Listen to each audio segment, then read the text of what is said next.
3장 12절에서 14절의 말씀입니다.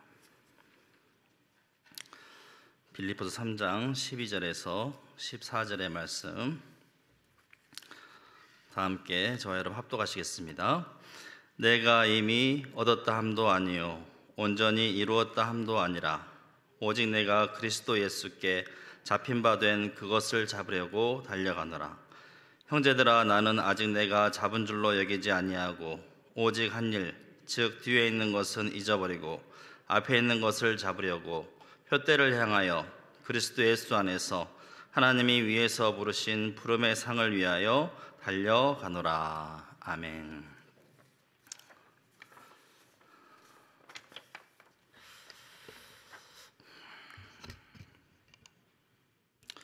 네, 이 시간 달려가노라라는 제목으로 하나의 말씀 나누고자 합니다. 우리가 잘 아는 동화 중에 토끼와 거북이, 이 토끼와 거북이 경주에 관한 이야기가 있습니다. 옛날 옛적에 토끼와 거북이가 살고 있었습니다.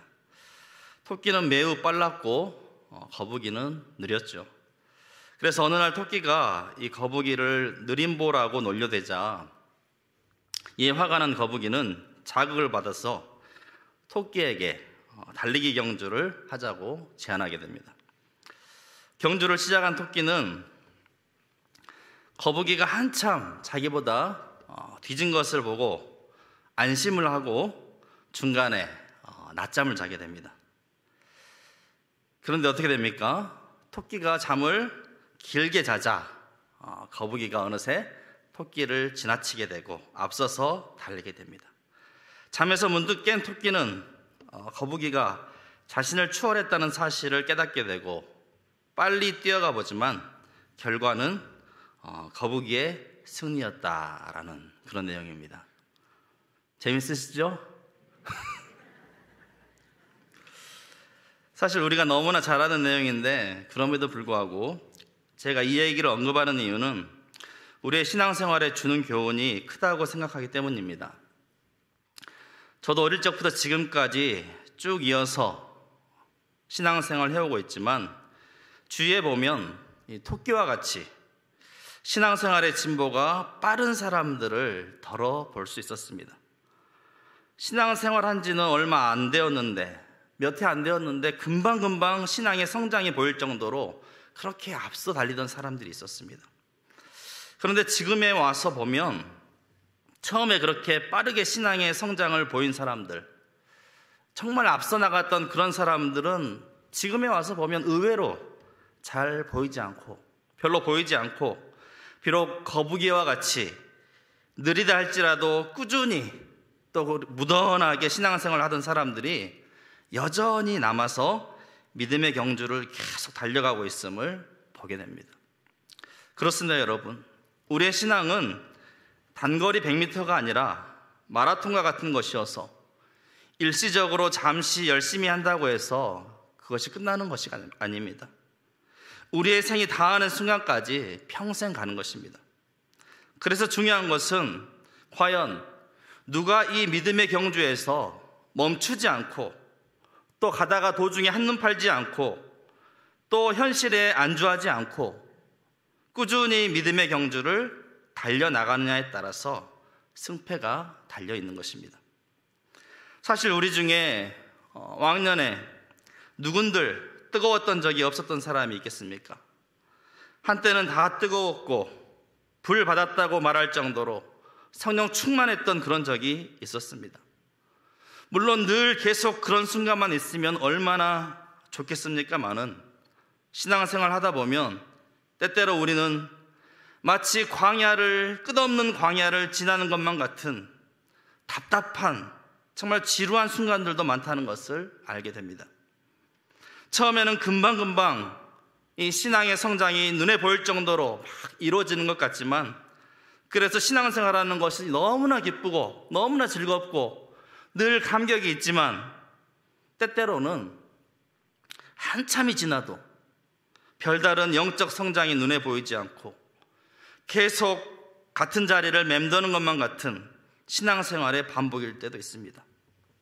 여전히 교회에는 다니고 있지만 왠지 마음은 예전만 못하고 뜨거웠던 시간들도 한때의 추억으로만 남아있고, 그래서 신앙이 마치 정체된 것만 같고, 그렇다고 돌파구도 잘 보이지 않고, 그래서 신앙생활을 하고 있으면서도 한편으로 마음이 무겁고 답답한 그런 시간들이 있습니다.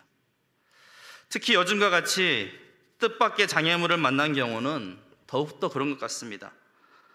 지금 코로나19가 근 3년 가까이 지속되고 있는데요, 사실 이런 상황 자체가 우리의 삶을 너무나 지치게 할 뿐만 아니라 우리의 신앙생활에도 적지 않은 영향을 미치고 있습니다. 무엇보다 모이는 그 자체가, 이렇게 함께 우리가 모이는 그 자체가 여러분 교회 아니겠습니까?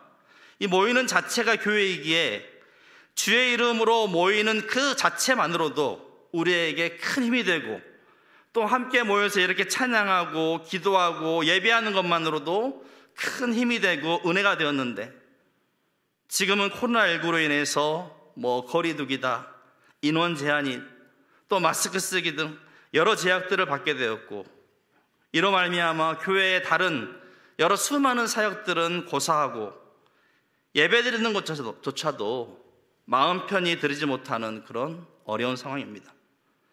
그리고 코로나19로 인해서 예배의 자리도, 이 예배하는 예배의 자리도 쉽게 나올 수 없는 그런 어려운 분들도 계십니다. 계속 비대면으로밖에 드릴 수 없는 육신의 연약함 가운데 있는 성도님들도 계십니다. 그래서 과연 이런 상황 가운데, 이런 어려움이 계속 지속되고 있는 상황 가운데 과연 우리는 어떻게 해야 하는가? 어떻게 멈추지 않고 신앙생활을 계속 달려가며 또 이 장애물을 극복하고 계속하여서 영적인 성장을 우리가 이루어갈 것인가? 특별히 오늘 본문에 나오는 이 바울의 신앙의 모습을 통하여서 우리 다 함께 다시 한번 도전받고 은혜 받는 시간이 되었으면 좋겠습니다.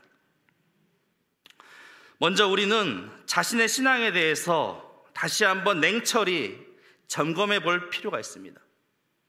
내 신앙의 상태가 어떠한지, 내 신앙은 어디쯤 머물러 있는지, 계속해서 믿음의 경주를 내가 달려나가고 있는지, 지속적인 영적인 성장이 이루어지고 있는지. 제가 설교 서두에 이 토끼와 거북이 예화를 전해드렸는데요, 어쩌면 오늘날 많은 성도들이 이 토끼와 같이, 이 토끼처럼 자기 신앙에 대해서 스스로 만족하고 안주하는 경향이 있습니다.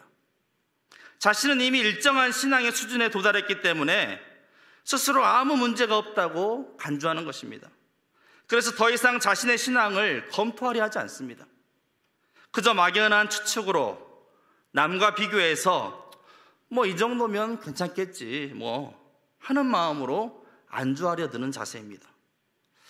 그런데 이상하게도 여기에서도 이 사람들은 되게 이 돈에 대해서는, 사는 거 있잖아요, 이 돈에 대해서는 늘 자기보다 더 나은 사람들, 소위 더 잘 산다고 말하는 사람들, 즉 자기보다 더 부유한 사람들과 끊임없이 비교하면서 자기의 위치를 확인하려 하면서도 이상하게 이 신앙에 대해서는 늘 자기보다 못한 사람들, 자기보다 신앙이 별로 없는 사람들과 늘 비교하면서 스스로 만족하고 안주하려 든다는 것입니다.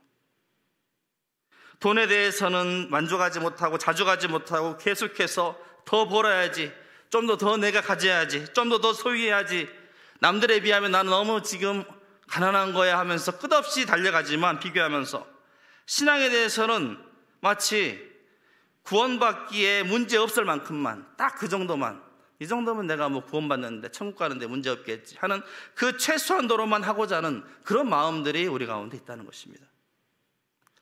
그래서 예를 들자면 이런 것입니다.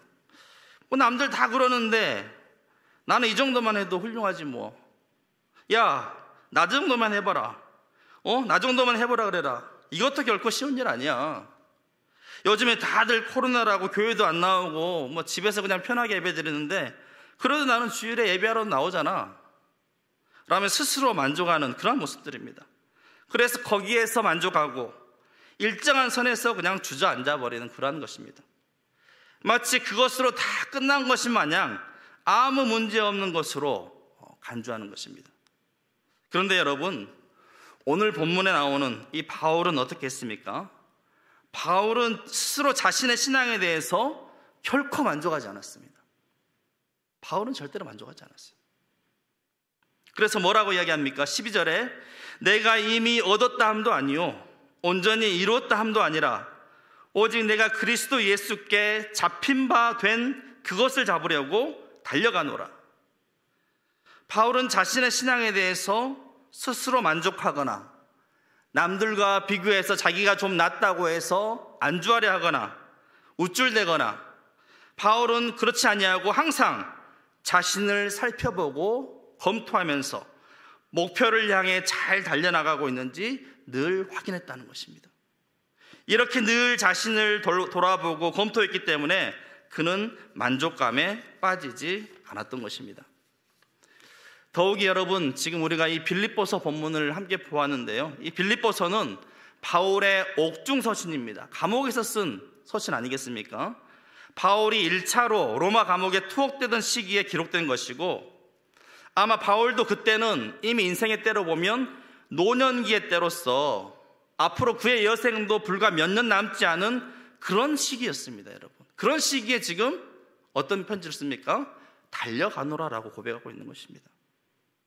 한편으로 생각해보면 지금 이 나이 그리고 건강적으로 생각해 볼 때 이제는 얼마든지 그가 쉴 만한 때도 되었고, 그동안 젊어서부터 열심히 복음 전파했던 지난 날들을 돌아보면서 얼마든지 만족하고, 야, 이 정도면 내가 정말 열심히 했지, 한숨 돌리면서 정말 충분히 안주해도 될 법한 그런 상황인데, 바울은 절대로 거기서 만족하거나 안주하려 들지 않았다는 것입니다. 그는 예수 그리스도를 아는 지식이 얼마나 고상했던지 그에게 유익이 되었던 모든 것들을 해롭게 여기고 오히려 배설물로 여겼으며 그리스도를 얻고 그 안에서 발견되려 하였습니다. 그리스도를 알고 얻고자 하는 이 바울의 열망은 단순히 이 구원받는 구원론적 차원이 아니라 전 인격적인 차원으로 나타난 것입니다. 그리스도를 아는 지식이 그토록 고상하기에 바울은 그리스도의 모든 것, 예수 그리스도의 정말 모든 것, 곧 그의 고난과 죽으심과 부활에 이르는 그 모든 것을 알고자 간절히 열망하고 달려나갔던 것입니다. 그래서 바울은 지금도 여전히 예수 그리스도께 온전히 붙잡힌 바 되기 위해서 달려가노라라고 고백하고 있는 것입니다. 여전히 그의 신앙은 현재 진행형에 있습니다. 그렇게 볼 때 여러분, 지금 우리는 과연 어디에 머물러 있습니까? 과연 우리 신앙의 현 주소는 어디입니까? 지금 우리는 어떤 모습입니까? 정말 바울처럼 전심전력하여서 예수 그리스도를 향하여 달려가고 있습니까? 아니면 이제 이만하면 됐다고, 할 만큼 했다고, 문제없다고 안주하고 있지는 않습니까? 혹여 예수 그리스도를 믿고 회심한 이유로 이제 모든 것이 다 끝난 것인 마냥 구원받았다고 스스로 위안하면서 계속 그 자리에만 머물러 있는 것은 아닌지요? 사실 회심했다고 해서 다 끝난 것이 아니라 이제야말로 회심한 것은 이제야말로 신앙생활의 시작인 것인데 계속 그 처음의 자리에만 여전히 머물러 있어서 안주하고 있는 것은 아닌지 곰곰이 우리의 신앙을 반성해 봐야 하는 것입니다. 정말 우리는 그리스도에 관하여 과연 무엇을 알기 원하며 그의 고난과 죽음과 부활에는 어느 정도로 정말 내가 동참하기를 열망하고 있는가? 냉철하게 자신의 신앙에 대해서 질문을 던져보아야 하겠습니다. 그리고 여러분, 뒤에 있는 것은 과감히 잊어버리시기 바랍니다. 뒤에 있는 것은 잊어버리십시오. 이제 저도 때때로 그렇지만 신앙생활에서 자꾸만 과거를 떠올릴 때가 많습니다. 특히 불과 우리나라가 1970년대, 1980년대만 하더라도 한국의 교회들이 한창 부흥하고 성장하던 그런 시기였기 때문에 오늘 지금과 같은 이렇게 침체된 상황에서 우리는 자기도 모르게 자꾸만 그 부흥하던 시절, 그때만을 그리워하며 그것에 머물러 있으려 할 때가 있습니다. 그것을 바라보고만 있을 때가 있습니다. 그래서 어디 교회를 가든 비슷한 경우가 많습니다. 예전에 우리 교회가 어떠했는데, 우리가 얼마나 정말 열심히 했고, 우리가 얼마나 뜨거웠는데 하면서 되게 비슷한 얘기들을 많이 듣습니다. 그때 교회의 모습들이 그랬기 때문에. 그런데 여러분, 지금은 어떻습니까? 지금은 어떻습니까? 그때가 아니라 지금은 어떻습니까? 그리고 앞으로는 어떻습니까? 안타깝지만 한번 지난 과거는 절대로 다시 돌아오지 않습니다. 한번 흘러가 버린 세월은 다시 돌아오는 법이 없습니다. 그래서 중요한 것은 과거가 아니라 바로 지금 이 순간이고, 앞으로 우리가 달려나가야 할 내일의 일입니다. 자꾸 과거 이야기 해봐야 별 소득이 없습니다. 바울은 오늘 본문에서 이 당시 헬라 세계에 있었던 육상 경기에 빗대어 육상 경기자들이, 육상 선수들이 골인 지점을 향해서 전심전력하여 질주하며 달려나가는 그 모습에 빗대어서 자신의 사명을 인식하고 달려가노라라고 지금 표현하고 있습니다. 여러분도 아마 어릴 적에 달리기 경주를 다 해보셨을 것입니다. 그런데 여러분, 달리면서 뒤를 돌아본다는 것은 여러분 어떤 일입니까? 내가 정말 막 달리면서 뒤를 돌아본다는 것은 여러분 이게 어떤 모습입니까? 정말 어리석은 일이 아닐 수 없습니다. 앞으로 달리고 있는데 뒤를 돌아보면 여러분 그 사람이 어떻게 되겠습니까? 자칫하면 넘어질 수밖에 없습니다. 고로 경주자는, 선수는 뒤가 아니라 앞을 바라보고 앞에 있는 결승점을 향하여서 전심전력하여 달려나가야 하는 것입니다. 절대로 뒤를 돌아보는 일은 있을 수가 없는 것입니다. 여러분의 과거가 어떠했든지 간에 여러분 과거에만 계속해서 매여있지 마시고 잊어버리시기 바랍니다. 그렇다면 믿음의 이 경주자인 성도로서 우리가 잊어야 할 과거의 일들은 무엇이겠습니까? 그저 잘한 일들은 잘한 일대로, 또 잘못한 일들은 또 잘못한 일대로 다 잊을 수 있어야 합니다. 그래야 여러분 발전이 있습니다. 그렇지 않고 과거에 잘했던 것들만을 늘 자랑하는 그런 사람들을 여러분 보십시오. 지금의 모습은 어떻습니까? 괜히 과거 일 가지고 자랑만 하고, 괜히 과거 일들만 자랑하면서 스스로 교만해지고 안주하려 할 뿐 현재 삶에 아무런 도움이 되지 못합니다. 물론 우리가 그때를 생각하며 정말 그때 뜨거웠지 하면서 더욱 내가 분발해야겠다라고 마음 먹으면 좋겠지만, 그렇지 않고 그저 막연히 그때만을 얘기하며 자랑한다고 한다면 이는 정말 안타까운 일이 아닐 수가 없습니다. 또한 여러분, 과거의 잘못한 일들에 대해서도 우리는 잊어야 합니다. 이젠 다 끝나고 다 지나간 일인데 간혹 어떤 사람들은 계속해서 그 과거의 잘못과 그때의 실수에 매여서 한 치 앞도 나가지 못한 그런 사람들이 들어있습니다. 과거에 여전히 얽매여 있는 것이죠. 이 또한 앞으로의 삶에, 내일의 삶에 아무런 도움이 되지 못하고 장애물만 될 뿐입니다. 그러므로 우리의 신앙에 있어서 과거 한때의 자랑도, 또 과거의 한때의 허물도 다 잊고 더 이상 뒤를 보지 말고 앞만 보며 달려나가야 하는 것입니다. 자신을 대견해야 하는 마음으로 뒤를 돌아보게 만드는 것은 그것이 무엇이든 우리의 영적인 진보를 막는 장애물에 불과한 것입니다. 그래서 성경에도 보면 이와 비슷한 말씀들이 여러분 얼마나 많습니까?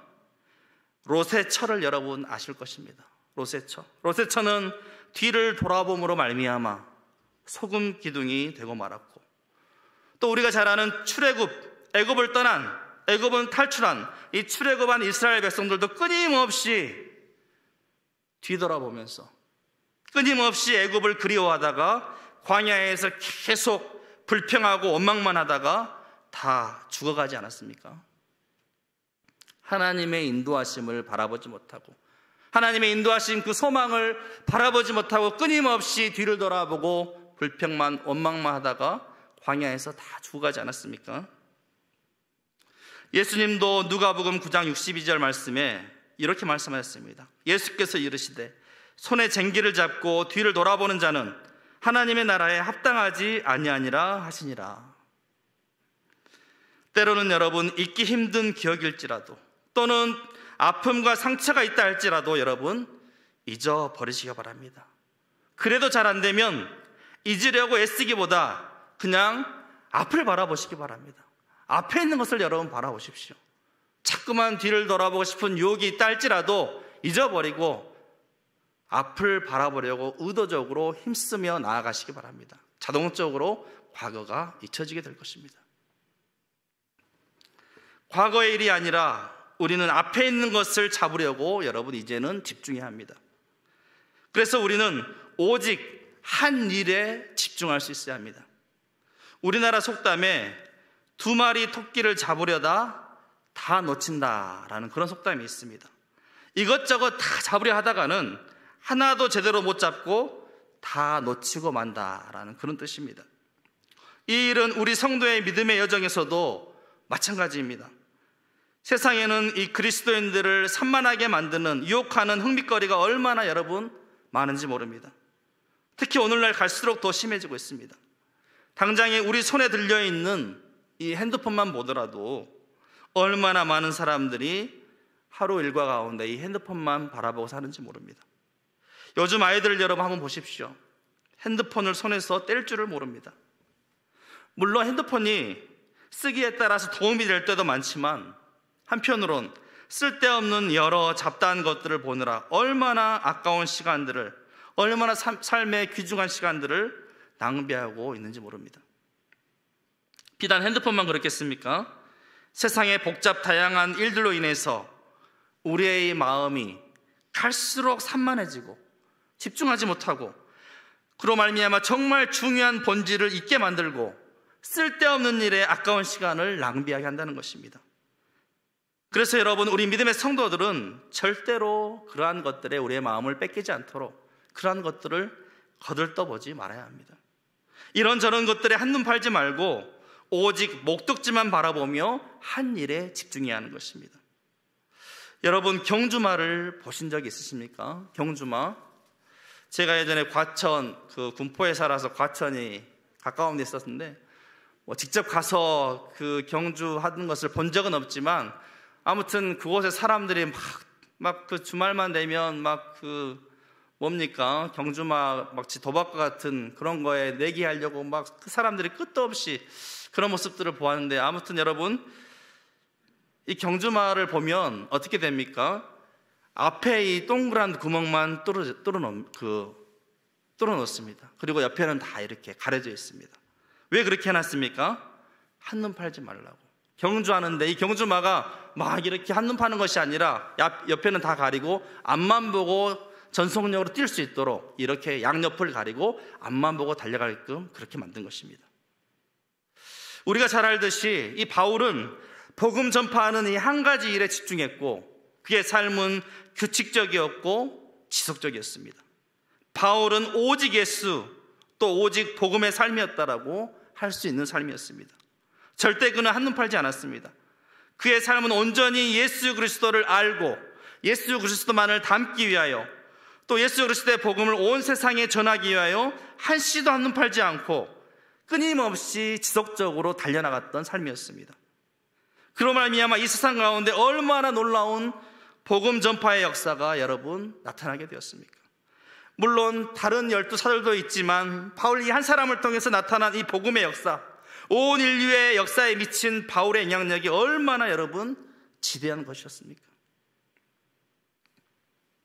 여러분, 우리가 물론 살아가면서 먹고 살기 위해서 일을 하고 돈을 벌고 직장도 다니고 아이들도 키우고 살림도 해야 하는 여러 삶의 일들이 있지만, 특별히 우리 성도들은 주의 일이 늘 우리의 삶에 우선이 되어야 하고 주의 일에 대한 이 사명자로서의 마음이 우리 마음 가운데 거룩한 부담으로 날마다 여러분 타올라야 합니다. 이런 말이 있습니다. 인생 최대의 비극은 실패하는 게 아니라 아무 쓸데없는 일에 성공하는 것이다. 인생 최대 비극이 뭐냐? 그것은 실패하는 게 아니라 아무 쓸데없는 일에 성공하는 것이다. 그래서 일전에 그런 이야기 들었잖아요. 일평생 오늘날 현대 사람들 일평생 노력하고 수고하고 행하는 그 모든 것들이 결론이 뭐냐? 화장실 2개 있는 아파트 사는 데 있다. 뭐 그런 이야기 여러분 들어보지 않았습니까? 우리 삶의 비본질적인 것에 집중하느라 정작 성도로서 중요한 본질을 잃어버리지 않도록 여러분, 우리는 더욱더 주의 일에 힘쓰고 주의 일에 집중해야 하는 것입니다. 그래서 특별히 우리 모두는 늘 앞에 있는 목표와 또 그에 주어지는 이 귀한 상을 바라보고 달려나갈 수 있어야 합니다. 14절 말씀해 보시면 표대를 향하여 그리스도 예수 안에서 하나님이 위에서 부르신 부름의 상을 위하여 달려가노라. 우리는 그리스도를 알고 그와 같이 되며 그와 영원히 함께하도록 부름받고 사로잡힌 바 되고 붙잡힌 바 된 사람들입니다. 그리스도에는 바로 이 목표만 바라보며 이 목표에서 결코 눈을 떼지 말아야 합니다. 우리는 영광에 들어가도록 작정된 사람들입니다. 그리스도 안에 있는 사람이며 그리스도 안에서 비로소 온전케 될 사람들입니다. 이것이 우리 성도의 목표입니다. 바로 이 목표를 위해 그리스도께서 우리를 택하시고 부르시고 붙잡으신 것입니다. 때문에 우리는 가버린 세월을 한탄하며 씁쓸하게 죽을 날을 기다리는 자들이 아니라 죽음 후에 있을 영광스러운 하나님의 나라와 그날에 주실 상급을 향하여 오늘도 내일도 달려나가는 자들입니다. 우리에겐 아름다운 하나님의 나라와 하늘나라의 큰 상급이 예비되어 있습니다. 그러기에 우리의 인생은 절대로 허무하지 않고 무료하지 않고 무의미하지 않습니다. 그러기에 그 영광의 날 여러분, 그 부름의 상을 여러분 바라보며 미리 바라보며 기쁨으로 오늘도 내일도 달려나갈 수 있는 우리의 삶이 될 수 있기를 바랍니다. 이제 말씀을 마치고자 합니다. 언젠가 TV 이 다큐멘터리를 보는데 연어의 일생에 대해서 다루는 것을 볼 수가 있습니다. 그동안 연어 볼 때면 항상 맛있다, 연어가 연어가 참 맛있구나, 부드럽고 맛있구나, 먹을 줄만 알았지 연어가 어떠한 삶을 사는지 잘 모르고 있었는데 그 다큐멘터리를 통해서 연어를 본 순간 연어를 결코 가벼이 먹을 수 없는 그런 마음이 왠지 제 마음에 들었습니다. 연어는 회귀성 본능을 가지고 있는데 원래 강이나 하천에서 태어나서, 그러니까 민물에서 태어나서 이제 바다에 나가서 3년 4년 정도 막 살면서 이렇게 살을 찌우고 막 성장하다가 산란기가 되면 다시금 자기가 태어난 곳으로 회귀하는 그러한 어종이 바로 이 연어입니다. 근데 제가 특히 인상 깊게 보았던 부분은 연어들이 자기의 그 태어난 그곳으로 다시금 회귀하기 위해서, 돌아오기 위해서 거세게 흐르는 그 강물을 막 거슬러 올라가는 장면들, 무리를 지어서 막 앞다투어서 그 흐르는 강물을 거슬러서 막 올라가는 장면들, 또 그 중에서도 특히 사람들이 이렇게 물의 어떤 그 흐름을 위해서 막아놓은 그 시멘트로 된 그 장애물, 그 장애물을 넘기 위해서 되지도 않는데 끊임없이 막 뛰어오르는 모습들, 심지어 그곳에는 때를 놓치지 않고 동면을 취하기 위해서 연어를 잡아먹으려고 기다리는 곰이 막 사냥하기 위해서 끊임없이 기다리고 있는데, 떡하니 그 자리에 버티고 있는데 그럼에도 불구하고 짖을 줄도 모르고 무서워할지도 모르고 끊임없이 뛰어올라서 결국에는 그 본향으로 돌아가서 산란을 하는 그 자기의 그런 본능을 이제 완성하는, 그리고 죽음을 맞이하는 이 연어의 모습이었습니다. 정말 보는 내내 왠지 마음이 뭉클했습니다. 여러분, 그 과정에서 연어가 얼마나 힘든지 계속해서 거슬러 올라가고 제대로 먹지도 못하고 그걸 또 뛰어넘느라고 또 수고하고, 그 과정에서 그 연어가 얼마나 힘이 든지 몸이 막 여기저기 막 부르트고 입이 막 이렇게 돌아가기도 하고 막 성한 데가 한 군데도 없는데, 그러면서도 연어는 결코 포기하지 않고 끝없이 본향을 위해서, 자기가 태어난 그 본향을 위해서 달려가는 그 연어떼들의 모습이 보는 자에게 큰 감동으로 다가왔습니다. 마찬가지로 우리 성도의 삶도 어쩌면 이 연어들과 같이 본향을 향하여서, 저 천국을 향하여서, 이 세상이 끝이 아니라 저 천국을 향하여서 또한 그날에 내게 주실 그 상급을 바라보며 이 죄악된 세상의 물결을 거슬러서 거룩한 믿음의 경주를 끊임없이 달려나가야 하는, 비록 눈앞에 아무리 큰 어려움, 아무리 큰 장애물이 있다 할지라도, 유혹과 핍박이 따른다 할지라도 본향을 향하여서 다시금 영광의 주님, 그 영광의 주님 만날 그날을 소망하며, 때로는 몸이 부르트고 으스러질 것만 같은 아픔이 있고 어떠한 고난이 있다 할지라도, 세상에 어떤 비난과 조롱이 있다 할지라도 그곳을 바라보며 영광의 날을 사모하며 멈추지 않고 끝없이 달려가는 삶, 이것이 바로 성도의 삶이 아닐까 생각해 봅니다. 사랑하는 성도 여러분, 지금 코로나19로 계속 지속되고 있음으로 인해서 교회적으로도 많은 어려움들이 있지만, 그럼에도 불구하고 여러분, 이 신앙의 다른 박질, 이 달리는 것을 멈추지 마시고 그대로 머물러 있지만 마시고 주를 향한 믿음의 애정을 끊임없이 달려나갈 수 있기를 바랍니다. 그리고 여러분, 앞서 제가 토끼와 거북이 이야기했는데, 거북이는 잠자고 있는 토끼를 이기기 위해서 그냥 지나쳐 버렸지만, 우리들은 혹여 잠자는 성도들이 있다면 어떻게 해야겠습니까? 깨워줘야 되죠. 낙심한 성도들이 있다면 다시 일으켜 세워줘야죠. 다시 힘을 북돋아줄 수 있어야 하는 것이죠. 나 혼자 달려가는 것이 아니라 내 주위에 있는 성도들을 일으켜서 함께 더불어 달려나가야 하겠습니다. 함께 더불어 달릴 수 있도록 응원해주는 정말 믿음의 동반자가 여러분 될 수 있기를 바랍니다. 그리고 때때로 가다가 이 믿음의 경주를 달리다가 달리는 것이 정말 힘들 때도 있습니다. 그러면 여러분 잠시 걸어도 좋습니다. 또 걷다가 걷기도 힘들 때가 찾아올 수도 있습니다. 그럴 때는 여러분 기어서라도, 정말 기어서라도 가면 됩니다. 중요한 것은 절대로 포기하지 않고, 절대로 잠들지 않고 앞을 바라보며 조금이라도 전진해 나가는 것입니다. 그러한 열망을 우리가 잃지 않는 것입니다. 그러면 주님께서 또다시 우리 가운데 걸을 힘을 주시고, 그러면 또 언젠가 우리 주님께서 다시 우리 가운데 달려갈 힘을 주시면 그때 또 힘차게 우리가 다시금 달려나가면 되는 것입니다. 그래서 오늘 우리가 불렀던 찬양처럼 나의 가는 이 길 끝에서 나는 주님을 보리라. 영광의 내 주님 나를 맞아주시리. 주님 다시 오실 때까지 나는 일어나 달려가리라. 주의 영광 온 땅 덮을 때 나는 일어나 노래하리. 내 사모하는 주님 온 세상 구주시라. 내 사모하는 주님 영광의 왕이시라. 이 찬양의 고백이 우리의 진정한 삶의 고백, 진정한 삶의 소망이 될 수 있기를 주의 이름으로 축복합니다. 기도하시겠습니다.